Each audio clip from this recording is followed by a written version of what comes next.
Hi everyone, it's Nate and welcome back to Elevate with Nate, the place where we're all about learning, self-improvement and motivation, and where I discuss things that I've learned in the last 24 hours, and I encourage you to share in the comments what you've learned in the last 24 hours and what you've improved on.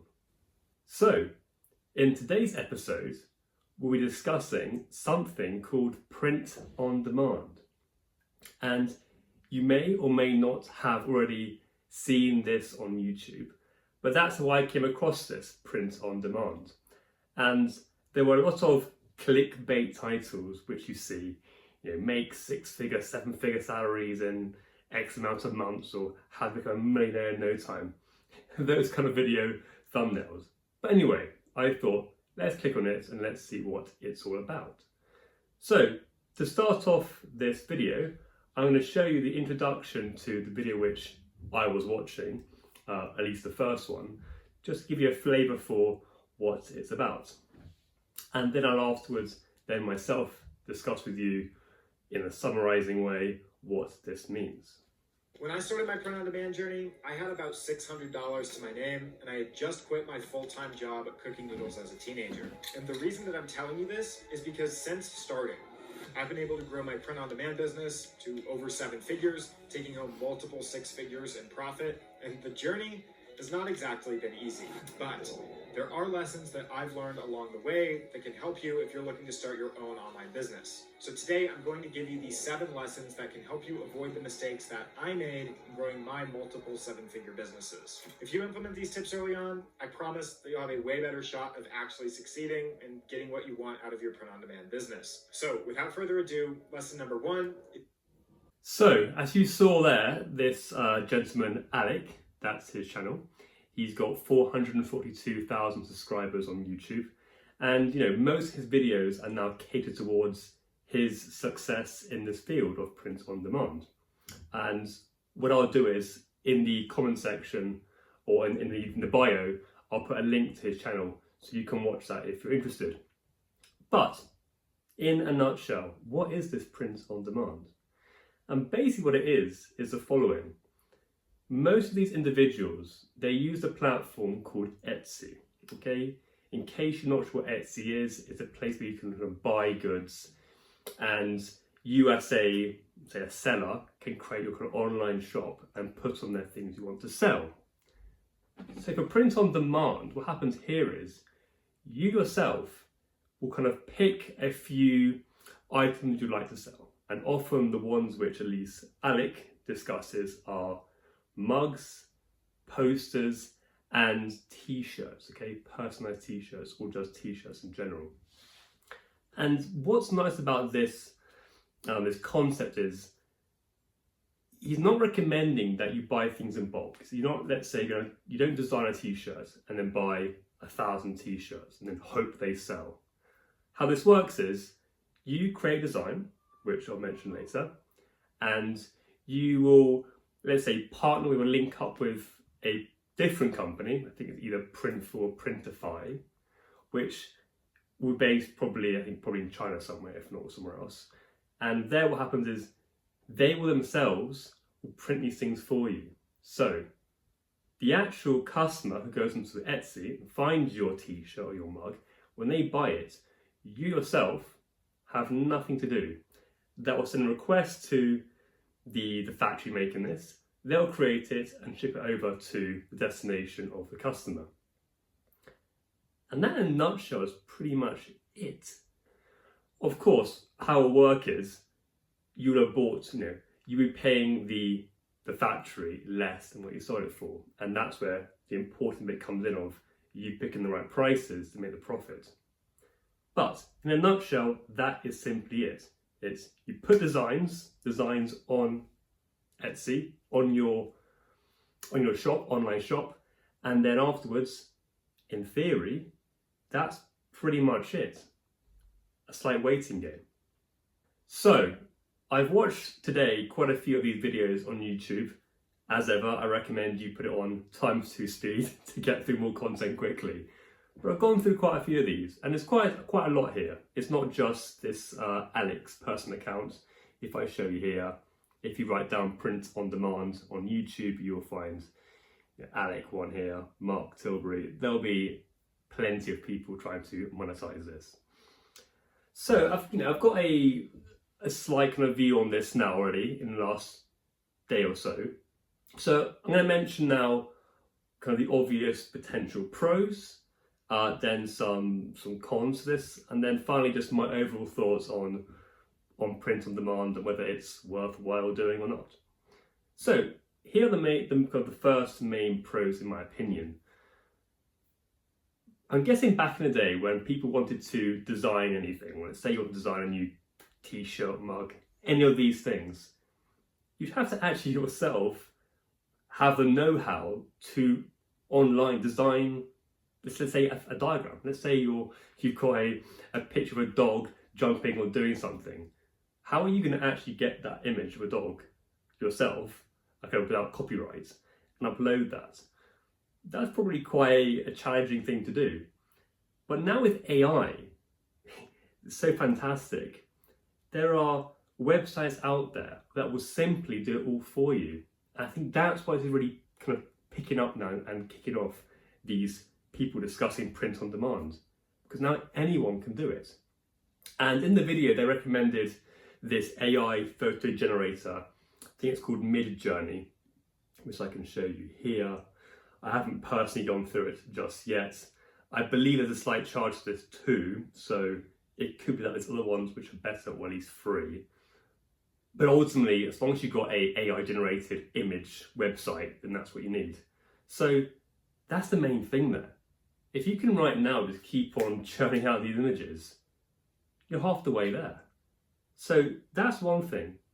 Then secondly, what you'll notice is on these on the listings on Etsy, often the little thumbnails look pretty professional. So for example, I've got here dog t-shirts, and some of these, they look okay. But other ones, let's say this one here on the left, they've got some background, little wooden thing. That almost 100% is not, let's say, in the person's house who's selling that. That's not there. That's not an actual photo. They call it a mock-up, which I learned on these videos today. It's a mock-up, which again can be done by AI. So, for example, using this website, which they recommended, I think it was, Place It, you can write anything down. And if I scroll down here, let's find a better one. Well, even this one here, it's showing you a kind of a table cloth or something. Let's keep going down a bit more. Okay, here we go. These are nicer. A mug on a book or a mug on a table. This one here. They look very professional. So you could right now in a second download this, use these images, and now your Etsy shop is looking mega pro. And hopefully, therefore, sell some items. So that's the second fantastic thing why this is probably going to work more now compared to years ago. Thirdly, I think what's the pro is, once you get the hang of the whole, I'm guessing, uploading it to the Etsy, creating the listing, doing the SEO, doing the hashtag stuff, you can probably start to churn them out pretty quickly, do many listings. If you have in your mind the kind of images or the text you want to create for your brand, you can probably do it pretty quickly. That's another kind of pro to this. And another nice thing, which I was not aware of, is that individual, the Alec person from YouTube, was saying that when he started out, or at least pretty early on, he was selling items which were just downloadable files. So let's say right now you've got a poster, like an actual poster. Sure, you can sell that, but it does mean that you have to be paying the factory to physically create this, shipping costs, etc., etc. Whereas people out there are going, no, I don't want the actual hard copy. I just want to have an online, let's say PDF or something of that image, which, many people might say, well, I'll just, go Google Images and, I can save it and just that's it and use it. But of course, that will come with your copyright.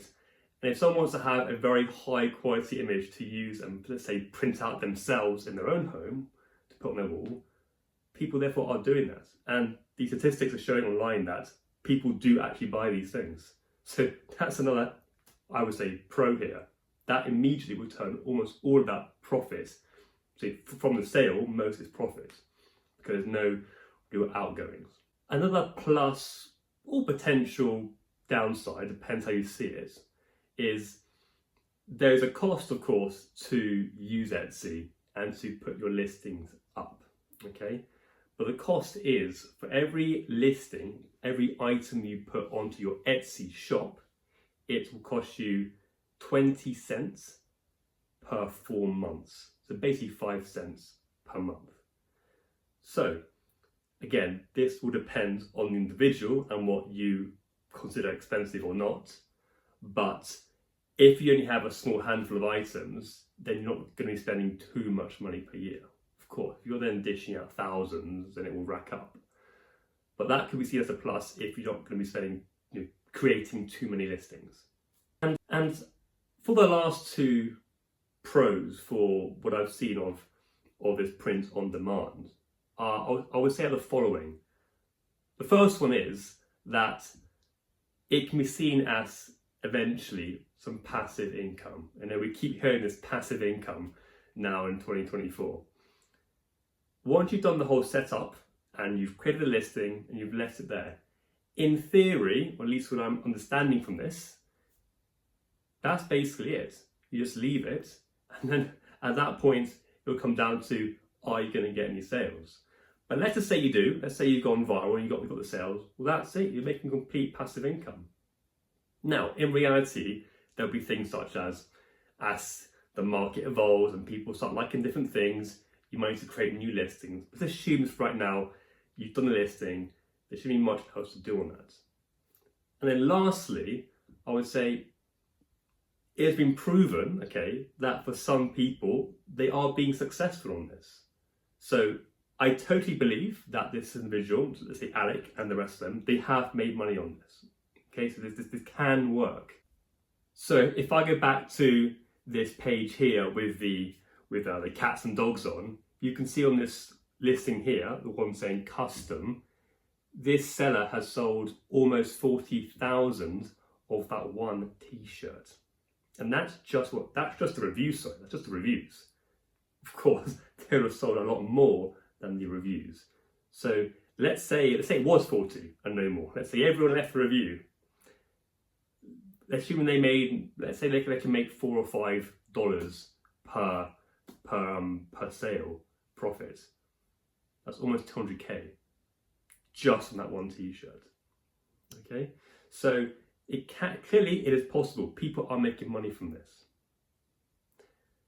and that leads me right on to what I call the main cons to this, or the main downside to using this print on demand.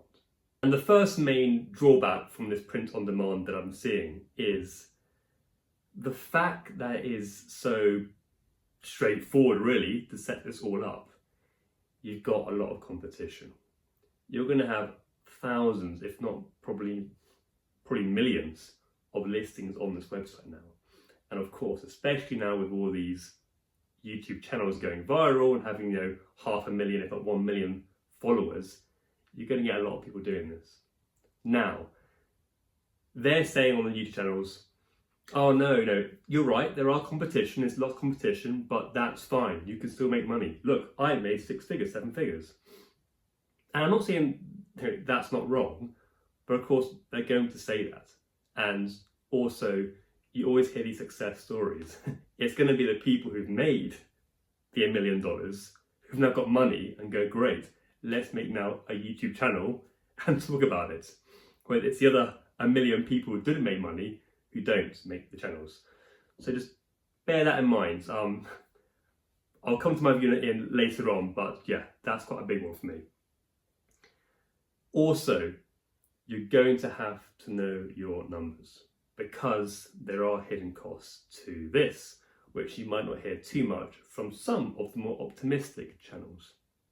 So this I found in particular from a different channel. So I wrote down print on demand reviews on YouTube just to see kind of the flip side.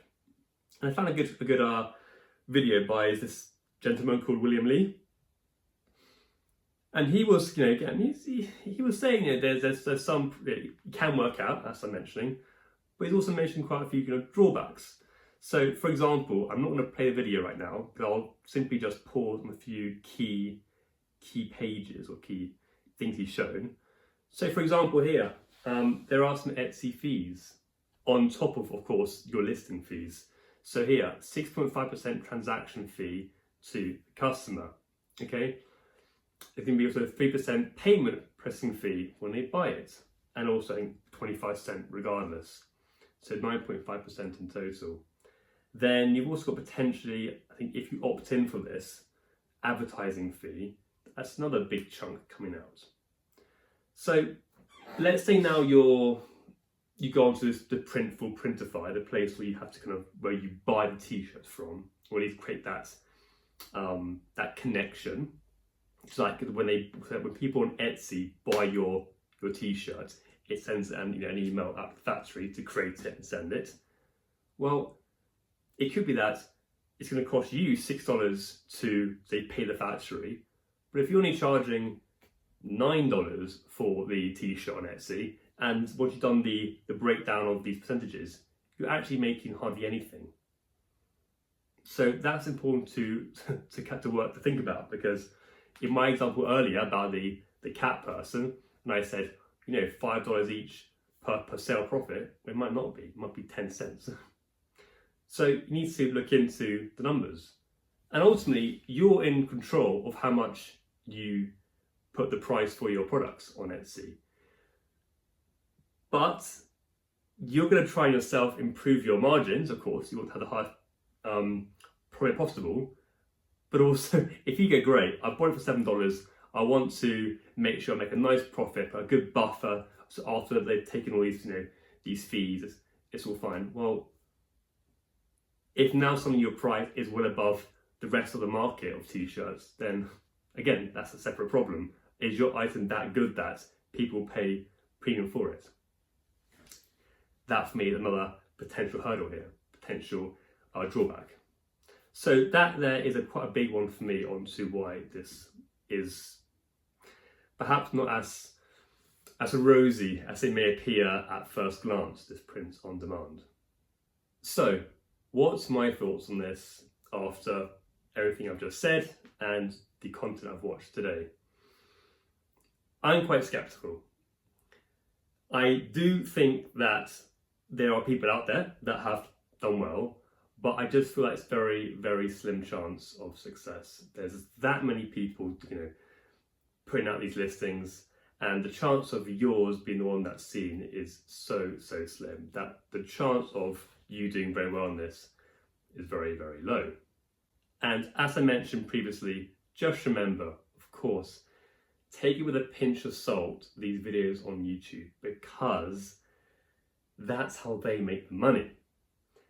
They would have made money, of course, on Etsy and or other ways of making money for all different types of channels on YouTube. But nowadays, once you've got a big following on YouTube, they can monetize their YouTube. So of course they're going to say, it's brilliant, go do this. So don't just fall for that.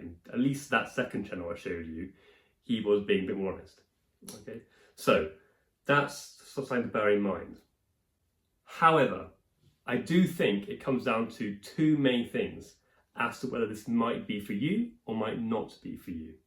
And the first one is how quickly you can get out these listings to Etsy. And secondly, it's how much spare time you have in your day. And what I mean by this is the following. Let's say you like to allocate 2, 3, 4 hours of every single of your days to, let's say, watch TV or do something essentially what I call not improving, say, yourself, okay, not too productive.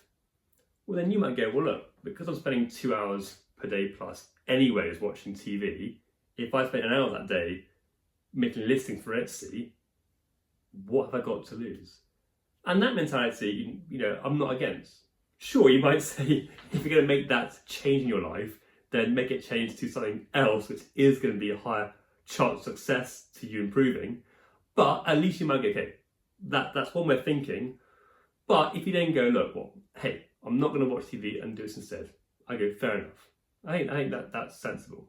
And also, I'm going to show you briefly this a second PowerPoint page from that video from William Lee, which you can see here. And it was simply an example which he was showing about if you've done, 100 listings and you made, I think, £1,000 profit or something.